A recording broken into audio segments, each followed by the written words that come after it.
So hello from Green-Mopeds. So today we're taking out this sur-ron Ultra B. It is the third up in the range of sur-ron. So you have the Youth, the Light B, LBX, the Ultra B, and then the Storm B. This is sort of classed as a mid-size on-off-road bike. It's definitely off-road in its looks, but this is obviously the road legal one. While we're stationary, just give you a quick whiz around the dashboard. So you've got your kill switch, your ready button, your mode switch, which we'll come back to, USB port, high-low lights, reverse, traction controls down there, horn, hazard lights, and then you've got a brake lock, which should be on literally every bike as far as I'm concerned. So you use your modes through this button, and it's down for drive and up for sport. Having now ridden this bike, there might be a good reason for keeping sport away from drive. And that is that when you put this into sport mode, it becomes a bit of a beast. That's the honest truth, which we'll show you in the speed test in a minute. Okay, so it's chain driven, so not quiet. As I see, you can wheelie this, and that was in drive, that wasn't even in sport mode. You can wheelie this bike pretty simply. Part of that is because it's 12 kilowatts, and 7.5 kilowatts is 10 horsepower. Okay, so you've got, what's that, another 5 kilowatts above that. So that's another 4 horsepower you've got. So you're talking 14 odd horsepower in something that weighs 85 kilos. Okay, it's got a 20 kilo removable battery in it. It's 74 volt, 55 amp hour, and that's just over 4 kilowatt hours of capacity. Okay, but removable. So, which is pretty good.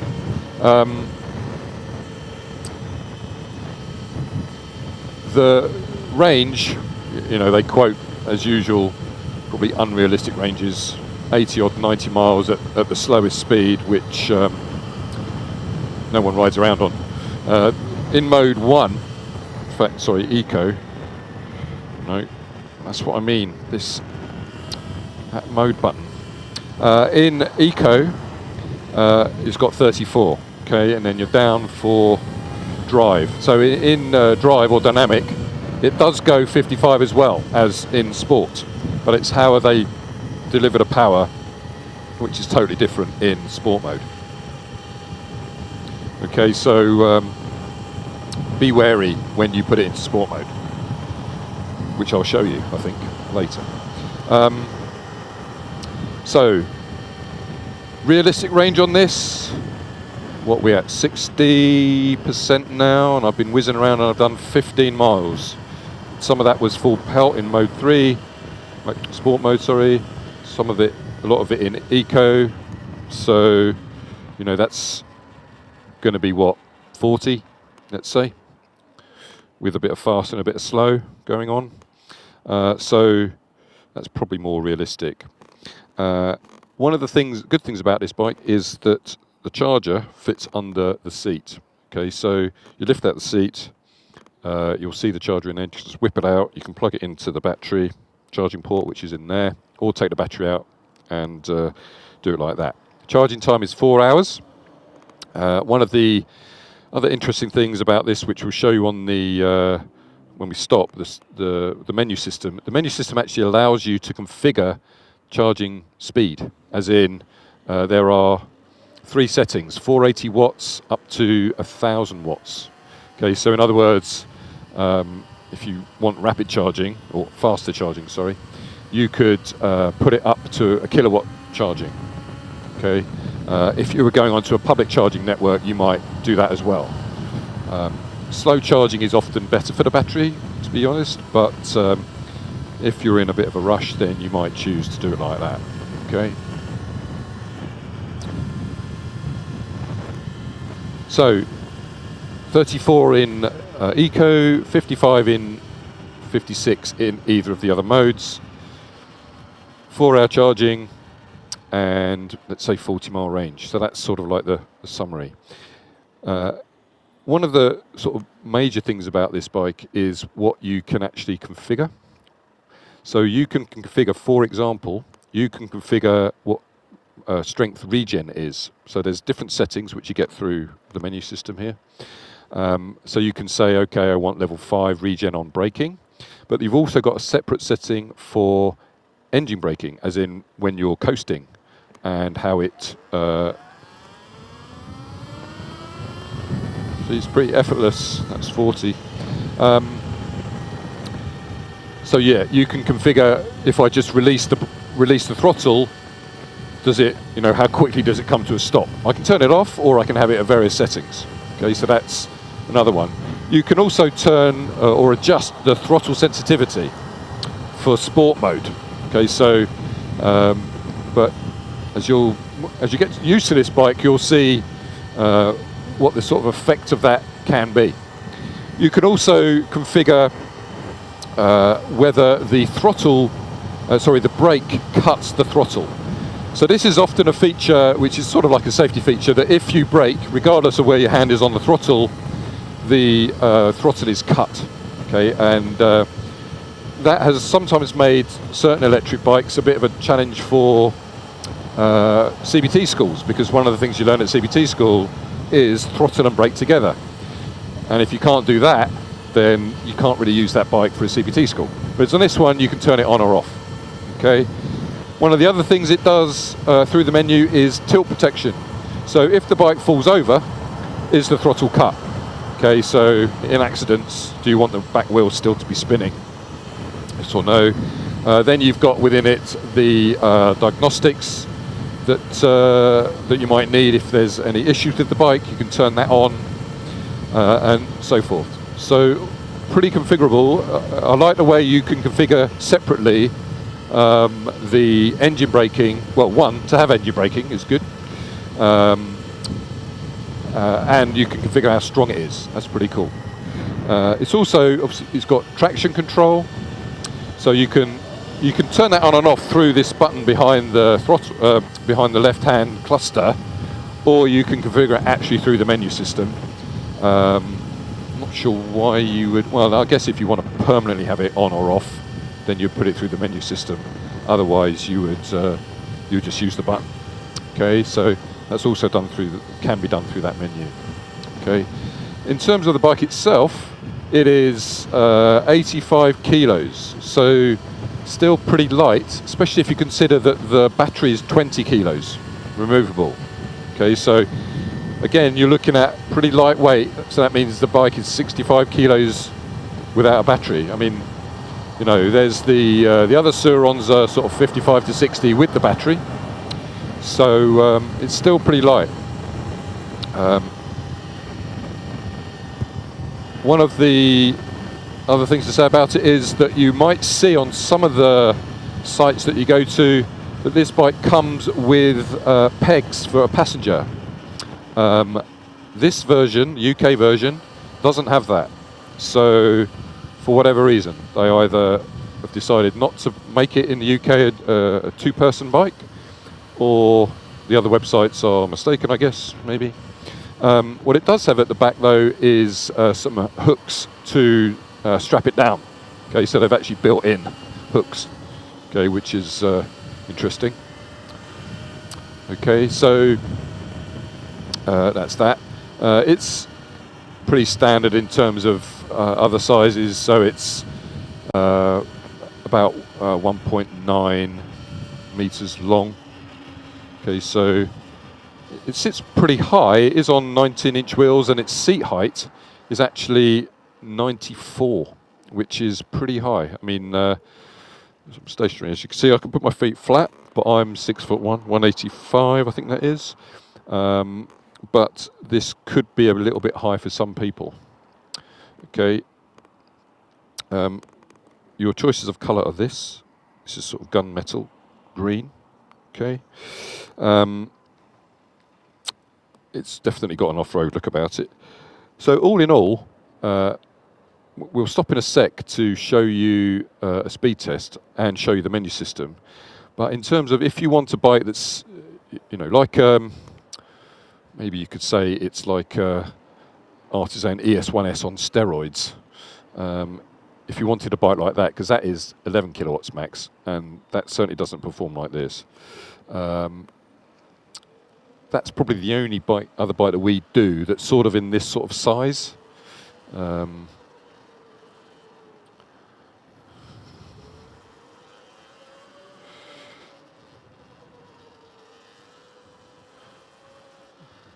Okay, so we'll come back later and we'll go through the menu system and then do a bit of a speed test and show you how it performs, which I think is going to be quite good. So I'll be back in a minute. To get into the main menu, you have to have the side stand down, else it won't do it. And you squeeze the ready and the traction control button together. And as you can see, you go through the menu system like that with the left button, and then you change the settings through the right hand button. Okay, and if you leave it for, I think it's 5 seconds, it will time out. Right. Okay, so squeeze both together, goes into the first setting, and that is regen. And you've got different settings of regen. That is active, as in squeeze the brake regen. Then you've got engine braking. So this is where it's slowing the bike down on its own. So this is at level 3 at the moment. Then you've got active stabilizer or traction control. That's either on or off. This one is brake override. So this means that you can disable the fact that when you squeeze the brake, the throttle is cut. Okay, so this is good for wheel spinning, but it's also what you need to actually do on a CBT. You need to be able to do brake and throttle together. So that's what that one does. That was P. This one, C, is for the tilt sensitivity or tilt switch, as in if the bike fell over or you had a crash, that's I guess what the C stands for, would the throttle still be active. Okay, so that's what the C means. F is throttle sensitivity in sport mode. Okay, so for this test that I'm about to do, I'm going to leave this all as default.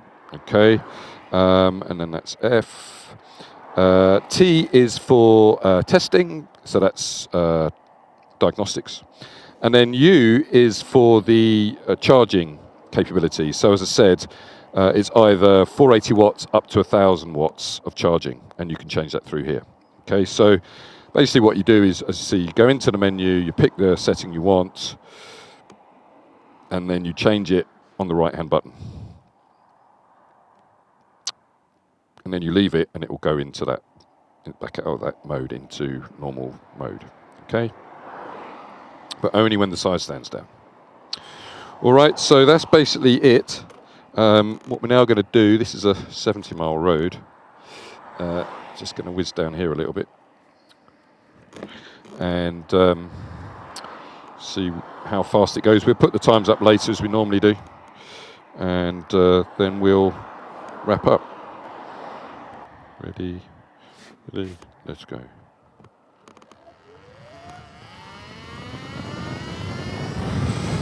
40, 50, 55. So, as you can see, this bike will literally take off. And that was in sport mode. I had to actually ease off a little bit there, else it would have lifted. So, if you want a bike that is going to fly off the handle, as it were, then obviously this is the one. All right, so I might do it on the way back with just in D, just to see what the difference is. I know there will be a difference because D doesn't do the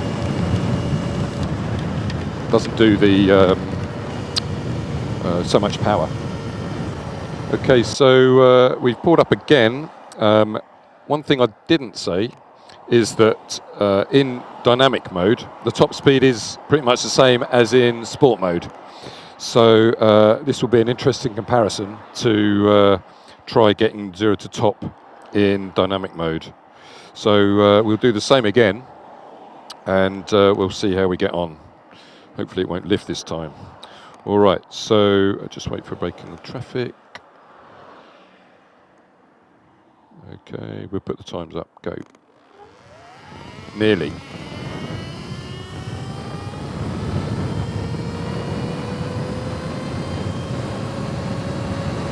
.55, so much more controllable than in sport mode.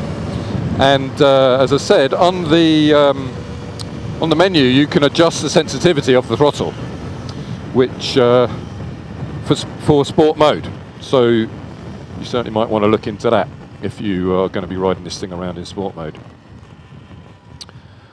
All right, so yeah, quite an interesting experiment there.